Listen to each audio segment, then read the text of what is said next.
everyone, good morning. It's me again, Marjan Malakas. Ito ang ating programang Entrep Pinoy. At ngayon meron tayong interviewin na isang college graduate ng kursong entrepreneur at merong sariling business sa ngayon. Pero ngayon, bawal lumabas ng bahay kasi pandemic. Dahil dyan, tayo mag-i-interview sa pamamagitan ng video call. Sige, umpisahan na natin ang pag-i-interview kay Miss Kim. Good morning, Miss Kim. Can you tell me some of your personal background and what influenced you to become an entrepreneur and who influenced you most?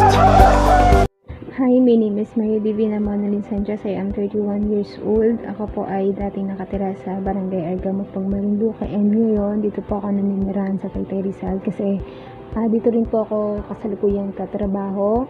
Ang aking pong ama ay isang mangingisda at ang aking ina ay dati po siyang baker sa isang bake shop. So, wala pong negosyante sa pamilya namin, kaya ako lang po yung nag-desisyon na mag-go into business. Gusto ko kasi in the future, may sariling na akong business. Their intention to establish our own business in the future and also be creative. Siyempre, kailangan mo din maging ambisyosa ka. Ayan. Kasi, the more na nag-ambisyon ka, the more na gumagawa ka ng paraan, mahanap ka ng way na para makagawa ng something new, something different. Yun. Ma'am Kim, what influenced you or who influenced you to become an entrepreneur? Siguro ang naka-influence sa akin yung mama ko kasi nagtitinda-tinda siya. So kumikita siya, maliit man o malaki. Dati kasi may sari-sari store siya. Alam naman natin kung gaano kaliit yung kinikita ng mga sari-sari store. Then, nag-aalaga siya ng mga baboy, tapos binibenta niya sa market. So, yun. Para sa akin kasi, small amount counts.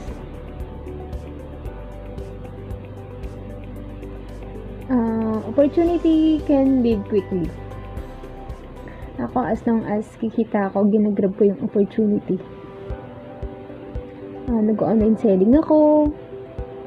Post ako ng post sa Facebook. Ginagawa kong marketing strategy ko yung pagpo-post sa Facebook. And then, nagre-reseller ako ng kung ano-ano. Basta, yung pagkakakitaan ako yung ginagawa ko. As long as kikita ako, go. Ma'am Kim, what type of work did you do before you start your own business? Dati, sa akong production operator, and then, after 6 months, nag-apply ako as a purchaser. And then, hanggang ngayon, yun pa rin po yung trabaho ko. Isa akong purchaser sa isang manufacturing business. Okay, Ma'am Kim. What is your business now and how did you find your idea for your business? Ang business ko for now is milk tea. Milk tea business. Na-franchise po ako ng milk tea business. Ang name po na aking milk tea business is Chai Habit by Kim. So, makikita nyo po yan sa page ko sa Facebook. Chai Habit by Kim. Naging popular beverage po kasi yung milk tea sa ating mga Pilipino, hindi lang sa matatanda, maging sa bata na din, umiinom sila, mahilig sila mag-milk tea. So, kaya nakita ko yung demand ng milk tea. So, grinab ko yung opportunity na, so, ito yung gusto kong business. Mataas ang demand nito. Kikita ako dito. Yung lagi ko iniisip, kikita ako. So, they can easily have our milk tea naman, or milk tea products, kasi unang-una pinapost ko siya sa Facebook, and then may mga tao na nagko-comment, nagme-message, nagpapa-deliver, so pinapa-deliver ko siya, and then yung iba, payment to GCash, kasi diba, yung iba cashless na ngayon. Okay, Ma'am Kim. How did you find your idea for your business? Yun nga, dahil nakita ko yung demand ng milk tea business, so naisip ko na mag-franchise. Bakit di ko itry yung business na to kahit wala naman talaga akong alam sa paggawa ng milk tea. So, dahil nag-franchise ako, may mga nagko-coaching sa akin. Then, tinuruan nila ako kung paano gumawa, kung paano mag-handle. So, yun. Hanggang ngayon, pinapag-aralan ko pa din. And then, thank God kasi nakakapag-start na ako. Okay, Ma'am Kim, what were the main criteria you used to evaluate your chances of success? Listen to your customers' feedback lang siguro kasi kailangan mong kunin yung mga opinion ng iba para din naman kasi yun sa'yo. So, money is not the only way to measure success kasi kailangan mo din talaga na pakinggan yung mga sinasabi ng ibang tao. Mag-set ka ng goal. Be open-minded sa lahat ng bagay. Follow your coaches kung meron. Ma'am Kim, how much time elapsed between the moment when you found your idea and the launching of your business? Ako, mabilis lang ako nag-decide. Nung naisip ko na gusto ko tong business na to, nung nag-decide ako last December 15, I thought December 15, kapag-decide ako na mag-go ako sa milk business. And then, nag-franchise ako last December 20. And then, nag-opening ako, nag-launch ako ng milk business ko December 28, 2020. So, yun, bago pa lang. Ma'am Kim, what were the main steps that you took during this period and what obstacles did you have to overcome?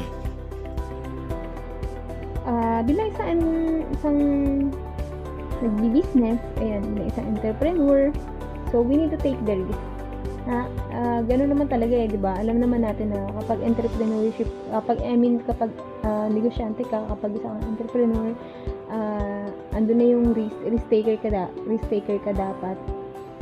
So, lalo na sa panahon ngayon, pandemic, kailangan na natin i-overcome yung fear natin. Minsan natatakot tayo na dahil sa panahon ngayon, parang ang hirap gumalaw, ang hirap mag-start. Pero, wala imposible sa Lord. Always pray to God. Ma'am Kim, what were your principal sources of help and what was your aim in starting your business? Family, syempre, wala nang iba. Getting and staying profitable, be competitive, and successful. Ma'am Kim, do you feel that you have succeeded? Sa ngayon, hindi pa. Kasi nag-start pa lang ako eh. Bago pa lang ako sa business na to. Ma'am Kim, how do you think success is measured? When you're constantly inspired and motivated to act towards accomplishing your goal, sabi nga, diba, where there's a will, there's a way. Ma'am Kim, what are your main sources of motivation? Curiosity. Curious ako sa mga bagay-bagay. Kapag may nakita akong bago, parang inisip ko, paano kaya yun? Paano kaya gawin yun? So, ang ginagawa ko yun, nagsisearch agad ako and then itatry ko siya hanggang sa makuha ko. Okay, Ma'am Kim, what are your strength and weakness as an entrepreneur? My weakness, my strength, I am not afraid to take a chance. I am willing to work hard. Kung kailangan paghirapan talaga. And then, passionate sa ginagawa mo. Ako, weakness ko, napaka-insensitive ko, impatient.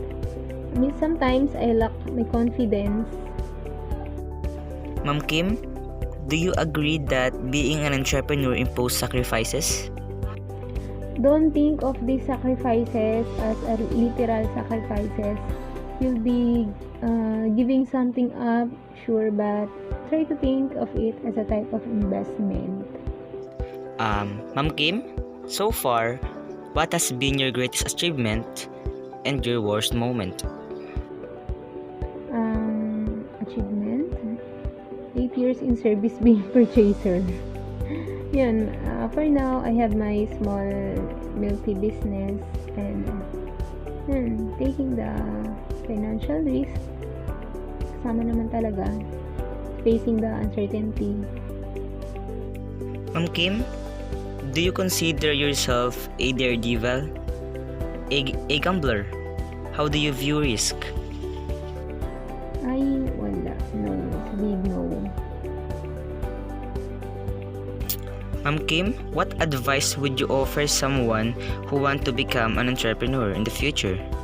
Would advise, have a solid business plan. So, kailangan mo ng matinding pagpaplano kapag nag-go into business ka.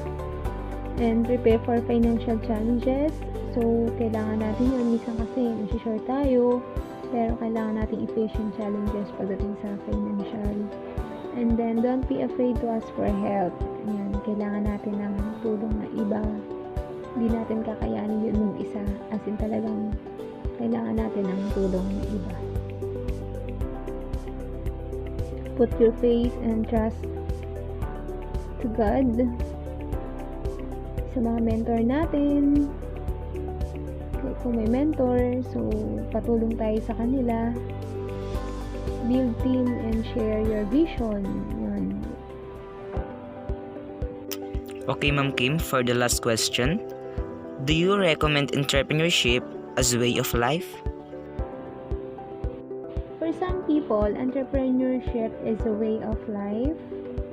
Creating something new, leading a team, and living a dream. And a destination in its own right. That's all po. Thank you po sa paunlak na to. And sana po makatulong ako. God bless!